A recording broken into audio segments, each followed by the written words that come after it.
Just to follow on a little bit from that, as a musician, my experience has mostly been hear this beautiful music, it comes through my ears, it moves me.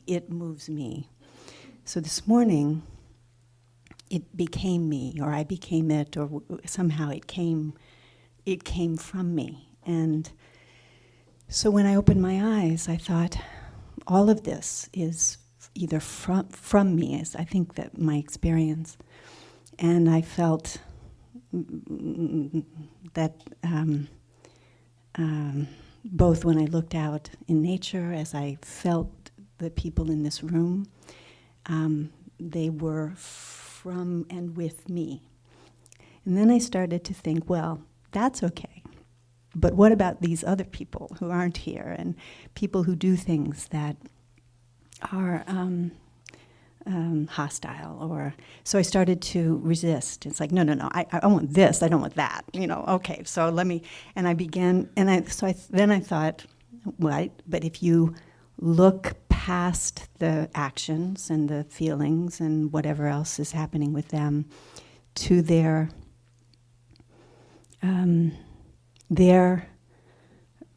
true nature, then maybe I can accept that. I wasn't so resistant. But then I wasn't sure what to do with those actions when someone is behaving in a way that is problematic. So how do you both accept and cope or react?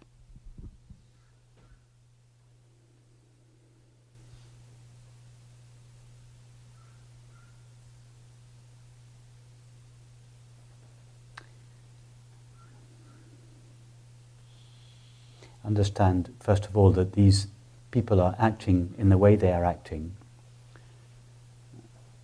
because they haven't had the good fortune to come across the understanding that we are speaking of, through no fault of their own. So there's nobody to blame there. There's no individual entity responsible for this cruel or unkind or unjust behavior.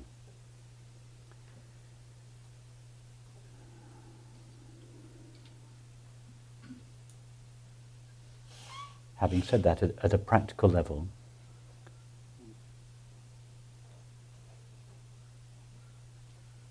you want to lead a life that is consistent with your understanding.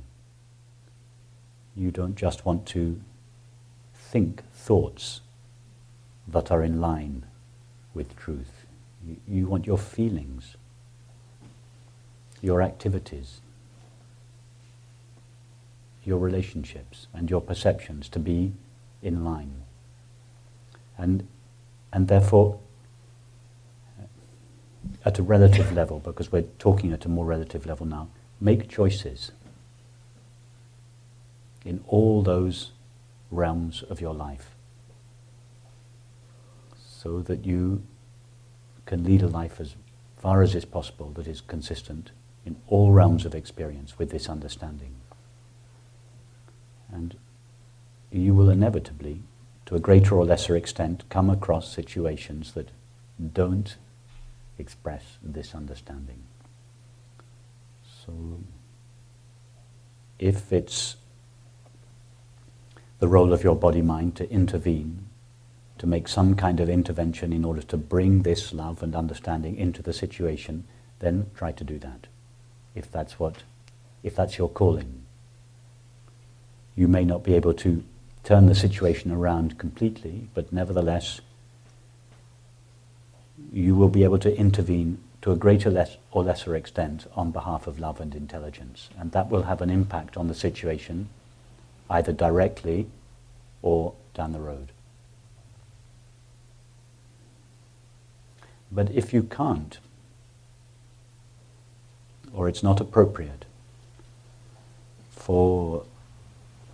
to intervene in some way, either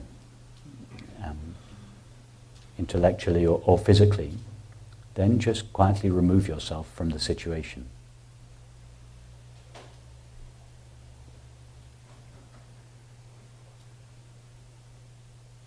It's not being given to you, and when I mean you in this case, I mean your body-mind. It's not being given to your body-mind to be a participant in changing that situation.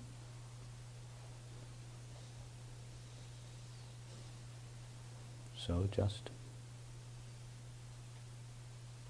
quietly move away from it. Or do whatever you feel you can do.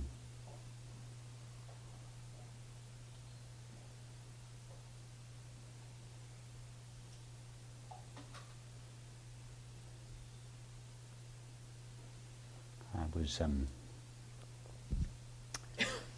when you were talking last night, Jim, about this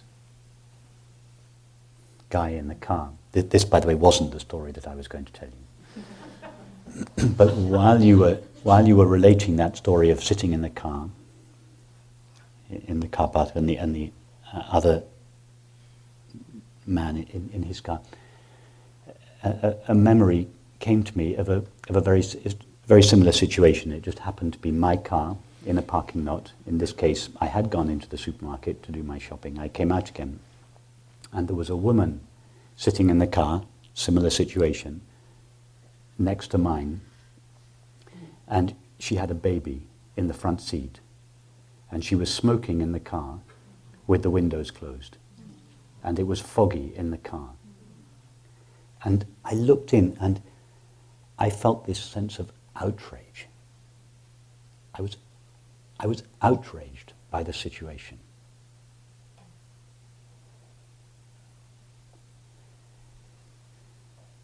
And then I'm now rationalizing what happened to you. Of course, it wasn't. It all happened very quickly, so it wasn't, I didn't plan what to do, but I thought, I didn't quite think it in the way I'm explaining, but I thought, what to do?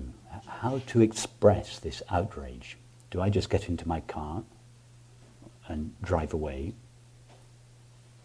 If I had done that, I would have felt like you. I could have done more. I could have done something. It would have been appropriate to express my outrage in some way. But what to do? That this woman, how could I intervene? What would be appropriate? And of course it was not appropriate to tap on the window and say, by the way, do you know it's very bad for your child to be... You can imagine what kind of a response I would have got. So in this, I mean, I'm telling you something that took place in half a second. So just for, I don't know how long, it probably wasn't for very long, I looked through the windscreen and our eyes met. The woman looked at me and I looked at her. And I looked at her just clear in the eyes for 5, 6, 7 seconds. But it wasn't with judgment, it wasn't with hatred, it wasn't with criticism, it was just, I wasn't even looking, thinking, do you know what you're doing? It was just, I just looked through her eyes, I just looked into her.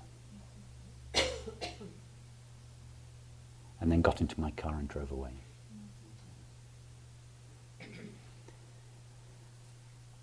I have absolutely no idea what that woman did with that situation. But she registered. I could see. When you meet eyes with someone, you know. There's a moment, there's a meeting, there's a recognition.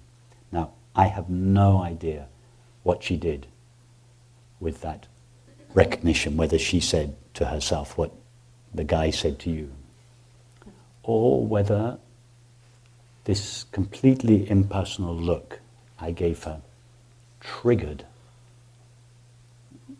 the impersonal conscience in her. I've no idea, but it was the best I could do. I felt, and of course this all took half a second. It was a spontaneous response to a situation in which this outrage, this impersonal outrage, was provoked, and it seemed at that moment the best response this body-mind could make was to do what it did. Now another body-mind would have done something else. I'm not saying It's the only way to respond to such a situation. Some would have done less, some would have done more. It's what this body-mind was given to do. It was the intervention that was given to this body-mind to do. If the same thing happened again the next day, I have no idea what I would have done. Probably not the same thing, depending on so many factors. So just